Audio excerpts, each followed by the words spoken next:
Hello everyone.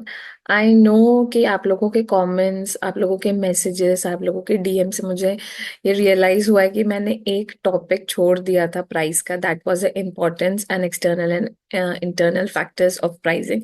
Let's quickly continue that. हाँ,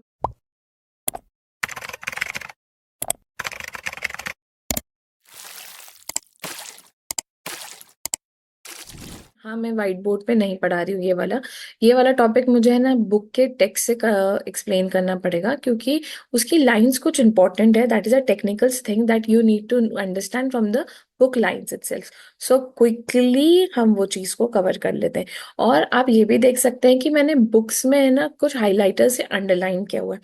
तो जब भी आप इस पे पढ़ाई करेंगे तो आप प्लीज मेक श्योर करना कि आप भी वो चीज अंडरलाइन करें, क्योंकि वो इंपॉर्टेंट टर्म्स है। उससे रिलेटेड आपको MCQs, fill in the blanks, ऐसे टाइप के क्वेश्चंस आ सकते हैं। Let's quickly share that. Yes, now importance of pricing. भाई, प्राइसिंग क्यों इंपॉर्टेंट है? अगर प्राइसिंग नहीं रखेंगे तो हमें अर्निंग कहाँ से होगी? Right, so that's why it is important. And P⁴ के मन में जो फैक्टर्स रहते हैं कि सारी चीजें आ जाती है, प्रोडक्ट, प्लेस, प्राइस, प्रमोशन। तो प्राइस एक इंपॉर्टेंट एलिमेंट होता है because of which we are able to earn. तो यहाँ पे आप ऐसे देख सकते हैं कि मैंने हाईलाइट करा हुआ है, तो आपको बहुत इजीली पता चल जाएगा क्या क्या चीजें इंपॉर्टेंट है। अब importance of pricing toward the firm. अभी हम किसके पॉइंट ऑफ व्यू से बात करेंगे? हम मैन्युफैक्चरिंग के पॉइंट ऑफ व्यू से बात करेंगे कि एक मैन्युफैक्चरर, एक जो बंदा जो बिजनेस कर रहा है, प्रोडक्ट बना रहा है, तो वो उसकी प्राइस क्यों रखेगा? Right, we will be discussing that. First है to determine the competitive position in the market share. कि भाई कि मैं प्राइस जो अपने प्रोडक्ट की लगा रहा हूँ तो उससे मुझे पोजिशन क्या मिलेगी, मेरा मार्केटिंग में लेवल क्या है। क्योंकि अगर मैं ज्यादा प्राइस रखूंगा तो मेरा बिजनेस लॉस्ट हो जाएगा। अगर मैं प्राइस टू लॉस करूंगा तो मेरी फर्म लॉस्ट हो जाएगी। तो मतलब गलत प्राइस नहीं रखनी है मुझे यहाँ पे बहुत सोच समझ के प्राइसिंग रखनी पड़ेगी। कि अगर मैंने ज्यादा कर दी तो कोई भी नहीं खरीदेगा, कम कर दूंगी तो लोकल लगेगा। जैसे एग्जाम्पल मैं आपको देती हूँ नथिंग फोन का। जब नथिंग फोन ने अपना फोन लॉन्च करने से पहले मार्केट सर्वे किया था, क्योंकि उसको पता है कि मेरे ऑलरेडी बहुत सारे कॉम्पिटिटर्स हैं। मेरे पास नोकिया है, मेरे पास ओप्पो है, मेरे पास वीवो है, वन प्लस है, सैमसंग है एंड आईफोन भी है। तो मुझे अपनी प्राइस ऐसी रखनी पड़ेगी ताकि मेरी एक मार्केट में पोजीशन रहे। वो सोचता होगा मैं 25,000 नहीं रख सकता क्योंकि बहुत लो हो जाएगी। वो बोलेगा यार मैं 40,000 के ऊपर भी नहीं रख सकता क्योंकि मेरे पास बहुत कंपटीशन है। तो लोग वो ले लेंगे, मेरा प्रोडक्ट क्यों लेंगे? राइट, ये सब चीजें आएगी। तो इसलिए उसने अपनी प्राइसिंग ऐसी स्ट्रैटेजी रखी। अलोंग विद दैट उसने अपनी टारगेट ऑडियंस भी किसको टारगेट किया? मेंस को किया, क्योंकि वो एक technical kind of a phone है। That is a kind of a designing part is being done to attract men. Right, next is a financial goal of the company. हमें हमारा रेवेन्यू और प्रॉफिट, दोनों चीज इक्वली चीज हमें इतनी ध्यान रखनी चाहिए कि ताकि हम प्राइस ऐसी रखता है मैन्युफैक्चरर कि मेरे जितने भी खर्चे हैं वो भी निकल जाए, प्लस मेरा प्रॉफिट भी निकले साथ साथ। To determine the quantum of production. Quantum मतलब क्या होता है? क्वांटिटी। अगर कोई हमें ज्यादा क्वांटिटी डिमांड करेगा तो हमारी प्रोडक्ट की प्राइस क्या हो जाएगी? कम हो जाएगी। More the quantity, less will be the price. So हम जब भी प्रॉफिट को एस्टिमेट करेंगे तो हमें हर एक लेवल पे प्राइसिंग को देखनी पड़ेगी कि प्रोडक्शन कितना है, उसका क्वांटिटी कितना बनाना है, रॉ मटेरियल कितना लगेगा। ये सारी चीजें किस में आएगी? To determine the quantum of production. Next point है to determine the product positioning and the distribution in the market. भाई आपका जो प्रोडक्ट है वो किस चीज के लिए? कंज्यूमर प्रोडक्ट है। तो कंज्यूमर प्रोडक्ट आपने बनाया FMGC, मतलब जो डेली नीड्स के लिए कंज्यूमर को लगता है। तो आप ऐड कहाँ कर रहे हो? टीवी ऐड कर रहे हो या तो न्यूज़पेपर ऐड कर रहे हो? और ये सब एडवर्टीजमेंट वाले अगर जब भी प्रोडक्ट्स आते हैं तो हमको क्या लगता है कि ये जो भी टीवी पे प्रोडक्ट आ रहा है तो ये मुझे क्या नियर बाय रिटेल स्टोर पे मिल जाएगा। तो according to the type of product कि उसको कैसे यूज करेगा कस्टमर, हमें उनका चैनल ऑफ डिस्ट्रीब्यूशन डिसाइड करना है कि मुझे होलसेलर, रिटेलर, एजेंट की जरूरत है कि मैं खुद अकेला भी भेज सकता हूँ, क्योंकि मेरी मार्केट में पोजीशन क्या है कि मेरा प्रोडक्ट का यूज कैसे होगा और किसकी हेल्प से मैं कस्टमर तक पहुंच सकता हूँ। To determine the quality and the variance in the production. जब भी हम प्राइस रख रहे हैं, हमें सिर्फ प्राइस को ही इम्पोर्टेंस नहीं देनी है। हमें प्रोडक्शन, हमें उसका चैनल ऑफ डिस्ट्रीब्यूशन, हमें उसका प्रमोशन, उसकी आफ्टर सेल सर्विसेज, सबको ध्यान रखते हुए अलोंग विद दैट थिंग ये माइंडसेट रखना है कि क्या मैं ये प्राइस जो रख रहा हूँ कस्टमर उसे परचेस करेगा? Will they be purchasing my product if I am keeping the price? That's why I need to do the market survey every time. I need to check the feedback. I need to check कि मेरा competitor level क्या कर रहा है. To establishes the consistency with other mix. मतलब that means जब भी for example कभी भी हमेशा फर्म अपने आप को इम्प्रोवाइज करता रहता है, चेंज करता रहता है, क्वालिटी इंक्रीज करता रहता है. पीपल बहुत ज्यादा स्पेंड करता है पैसे अपनी पैकेजिंग और लेबलिंग पे जब भी नया वेराइटी लेकर आता है. तो प्राइसिंग एक बहुत इंपॉर्टेंट फैक्टर होता है. जैसे डेयरी मिल्क में अगर न्यू वेराइटीज आ रही है, सिल्क भी आ रही है, बॉर्नविल भी आ रही है, तो वो न्यू वैरायटी तो डाल रहा है, तो वो क्या कर रहा है, प्राइस को भी इंक्रीज कर रहा है. बट उसका जो फैक्टर है, प्राइस जो बढ़ रहा है उसी पे ही पड़ेगा. बट उसका एडवर्टीजमेंट कॉस्ट तो जो रहता है वही रहता है. उसके होलसेलर रिटेलर थे वो तो वही के वही रहेंगे, राइट. तो helpful in maintaining the free system of enterprise and long run survival of the firm. अब यहाँ पे जो फ्री एंटरप्राइज का मतलब ये रहता है free from government. That means pricing क्या होती है कि आप जो अपने फैक्टर्स रखोगे, जो भी मार्केट का रखना चाहते हो, तो वो आप रख सकते हो. रॉन्ग रॉन्ग सर्वाइवल के लिए आप उस चीज को रख सकते हो, आपको किसी की जरूरत नहीं है, right. You are free to keep, increase or decrease the prices. You don't need to get a permission. This is the system that manufacturer के पास खुद के पास रहती है चीजें कि उसको प्राइसिंग बढ़ानी घटानी. जैसे जियो आया मार्केट में तो उसने फ्री में दे दिया network services for more than 1.5 year. तो उससे क्या हुआ, हमारा एयरटेल का प्राइस क्या हो गया, कम हो गया. तो क्या उसको गवर्नमेंट की परमिशन लेनी पड़ी? क्या नहीं लेनी पड़ी, right. Improvement in the company image. जब भी हम क्वालिटी, क्वांटिटी और अफोर्डेबल प्राइसिंग, वापस से बोल रही हूँ, अफोर्डेबल प्राइसिंग हम जब रखते हैं तो कंपनी की गुडविल ऑटोमेटिकली बढ़ती है. क्योंकि हमारी जो टारगेट ऑडियंस होती है, हम क्या कर रहे हैं, उनको अट्रैक्ट करते हैं अफोर्डेबल प्राइस से. क्योंकि आप क्वालिटी प्रोडक्ट तो देगे ही दोगे, क्वांटिटी भी अच्छी दे रहे हो और प्राइस तो दे रहे हो. और आपको पता है मेरा फेवरेट एग्जाम्पल बालाजी है, जो मैं हर चीज में आपको बताती रहती हूँ.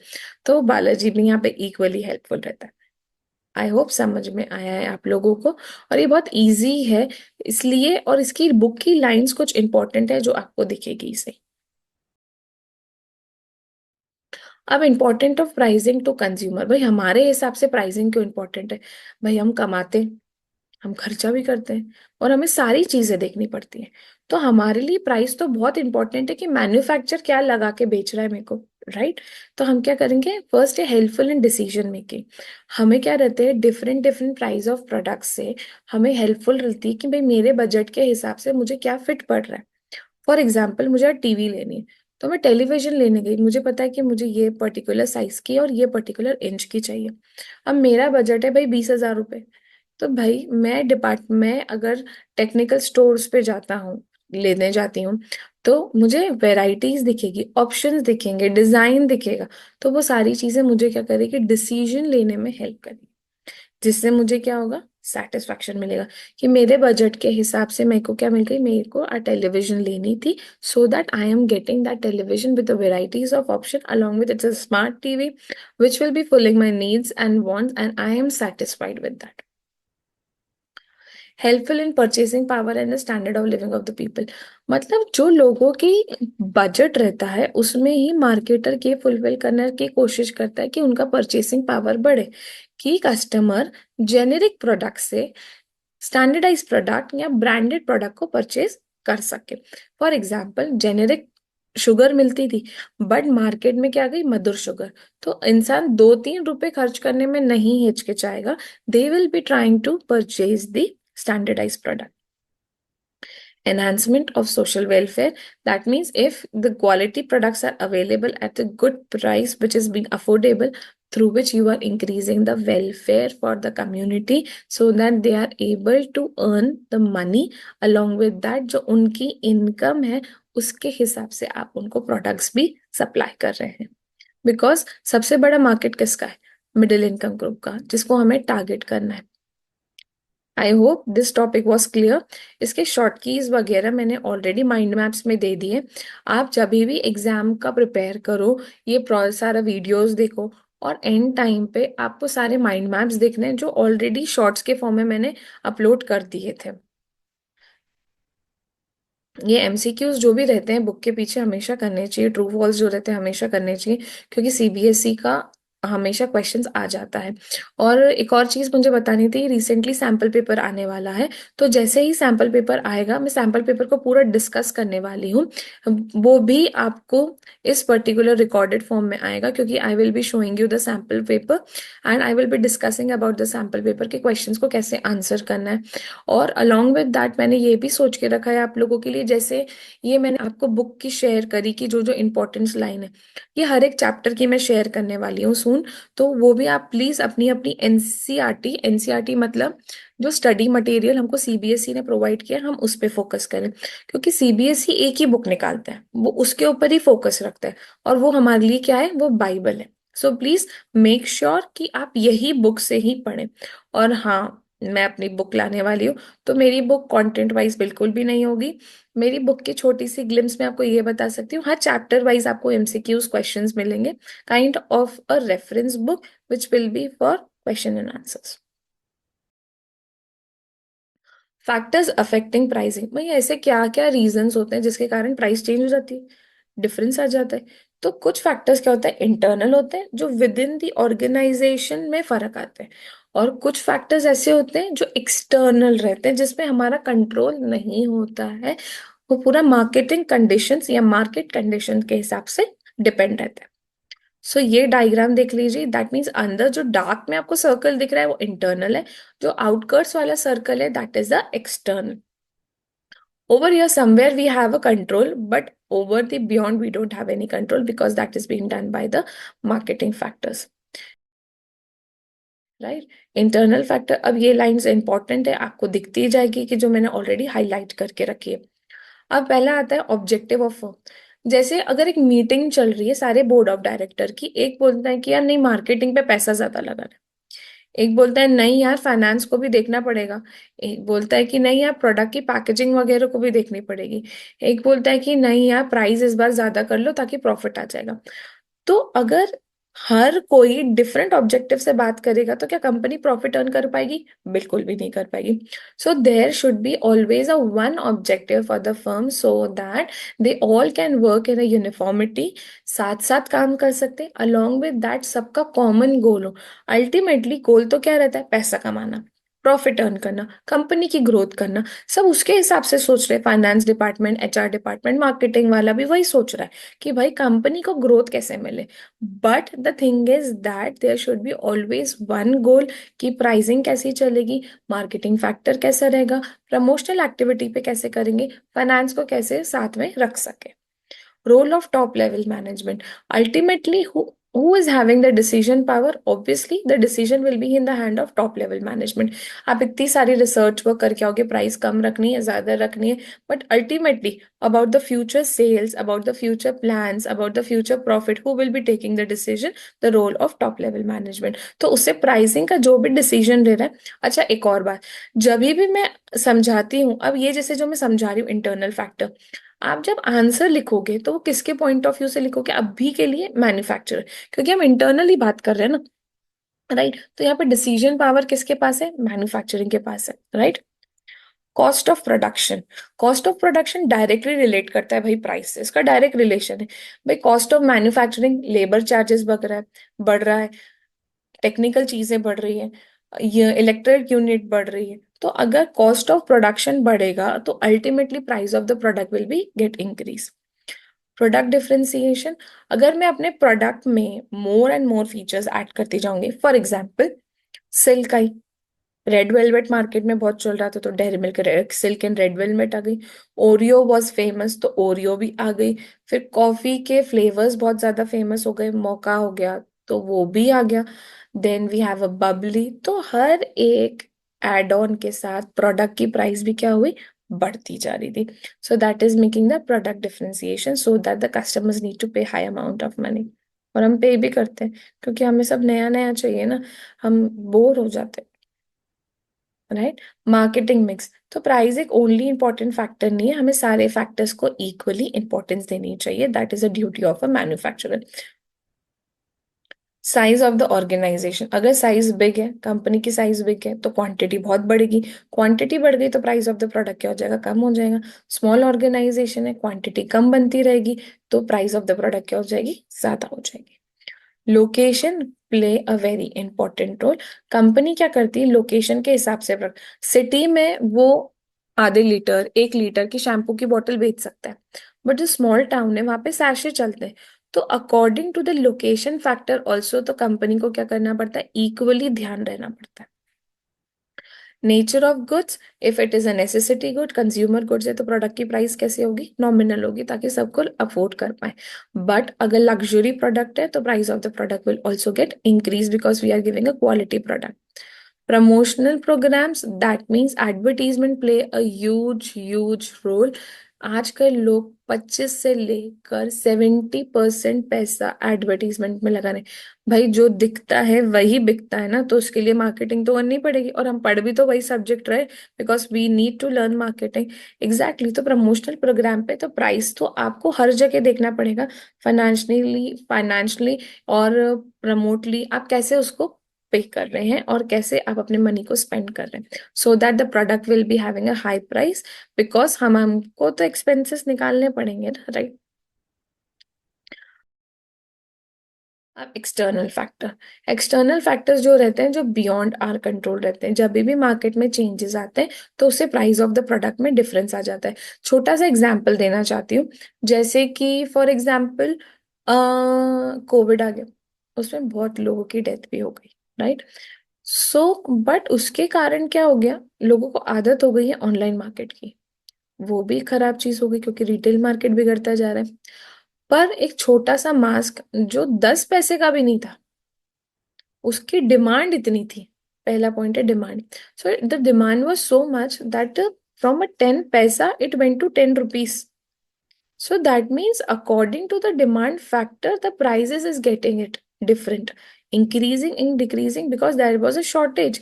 अब जब इतनी डिमांड थी तो प्राइस बढ़ गई क्योंकि कस्टमर की नीड्स थी वहां पे, and they were paying huge amount of money for it. Hospital के बेड्स नहीं थे, ऑक्सीमीटर नहीं मिल रहा था, ऑक्सीजन नहीं मिल रहा था, so we have to pay the amount of money which was not actually valuable, but the thing was it was a demand and it was a necessity to pay a high amount of money.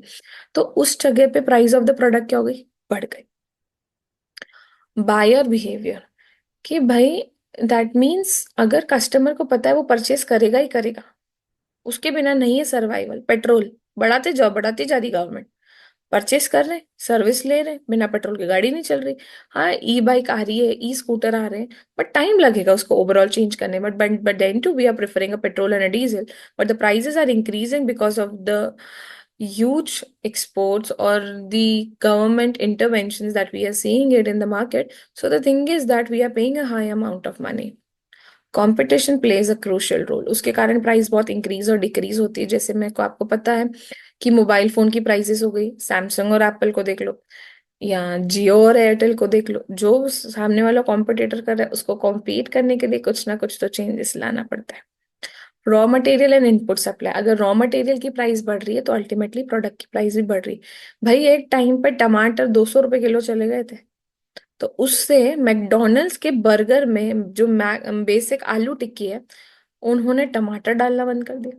तो मतलब कितना बड़ा change आ गया, आप सोचो ना, McDonald वाले ने भी ये चीज इफेक्ट करी कि भाई अगर रॉ मटेरियल की, क्योंकि वो अपनी प्राइस नहीं कम कर सकते, क्योंकि उनको पता है कि XYZ, मुझे अभी पता नहीं है कि मैक आलू टिक्की की प्राइस क्या चल रही है, तो अगर उसकी प्राइस 35 40 50 है तो उन्होंने टमाटर लगाना बंद कर दिया अंदर एक स्लाइस, क्योंकि भाई 200 रुपए किलो चल रहे थे।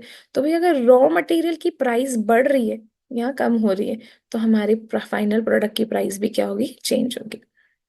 प्रिविलेंट इकोनॉमिक कंडीशन, भाई ये पॉइंट थोड़ा ध्यान से सुन लेना, ये इंपॉर्टेंट पॉइंट है। इसमें एक लाइन है, during boom period in economy, मतलब जब सब कुछ अच्छा चल रहा है, एम्प्लॉयमेंट भी है, मनी का सर्कुलेशन भी, सब है, condition are favourable due to the bullish and inflationary trend, firms can afford a high price product. ये पूरा पैराग्राफ मैंने मार्क करा हुआ है क्योंकि इंपॉर्टेंट है, क्योंकि फिल इन द ब्लैंक्स इसमें से आता है। और मेनली ये यहाँ पर डैश होता है, ये बुलिश एटीट्यूड और इन्फ्लेशनरी ट्रेंड, और ये bearish attitude and unfavourable trend. मतलब ये कहना चाहता है, एक बिजनेस साइकिल होती है जो आपने शायद इकोनॉमिक्स में पढ़ी होगी। तो वो कहता है कि हमारी एक साइकिल होते हैं, एक होता है बूम, रिसेशन, डिप्रेशन, रिकवरी और बूम।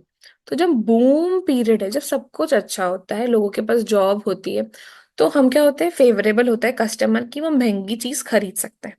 तो उसको क्या हम कहते हैं, बुलिश एटीट्यूड और इन्फ्लेशनरी ट्रेंड, क्योंकि वो सब चीजें फेवरेबल है। फिर क्या होता है जब स्लम पीरियड होता है, मतलब जब डिप्रेशन और रिसेशन के बारे में हम बात करते हैं, वो अनफेवरेबल होते हैं।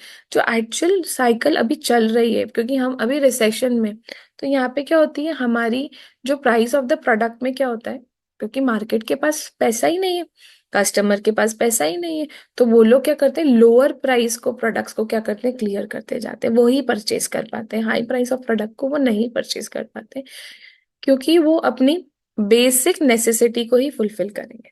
Right. Government rules and regulation, भाई जीएसटी हटा दिया, जीएसटी आ गया था हमारे लिए, तो सॉरी, जीएसटी जब आया तो सारे टैक्सेस हट गए थे, तो उसके कारण से हमारी बिजनेस में बहुत सारा फर्क आ गया, प्राइजेस में फर्क का इफेक्ट आया। राइट। तो ये सारी चीजें जब गवर्नमेंट रूल करती है, जब डीमोनेटाइजेशन आ गया था, तो उसके कारण कितने सारे चेंजेस आए थे। सो जब भी गवर्नमेंट पॉलिसीज आती है, जब बजट इंक्रीज होता है, डिक्रीज होता है, तो ultimately price of the product में भी चेंजेस आता है। आई होप ये क्लियर है। ये वाला टॉपिक मैं भूल गई थी अपलोड करना, we will be uploading very soon. और इसमें अगर कुछ भी डाउट आता है आपको, तो आप मेरे कमेंट बॉक्स में आप प्लीज टाइप कर दीजिए। आई will be solving your queries if you have any doubts. Please कभी भी कोई डाउट आता है तो आप मेरे कमेंट बॉक्स में जरूर लिखिएगा। I will be surely replying you and I will be trying to solve your problems, and I will be giving you the proper solution. और अलॉन्ग विद दैट थिंग, मेरा इंस्टाग्राम पे page है लवीना वाधवानी के नाम से, तो वहां पर भी आप मुझे डीएम कर सकते हैं और अपनी सारी सॉल्यूशंस जान सकते हैं। Right. Thank you so much.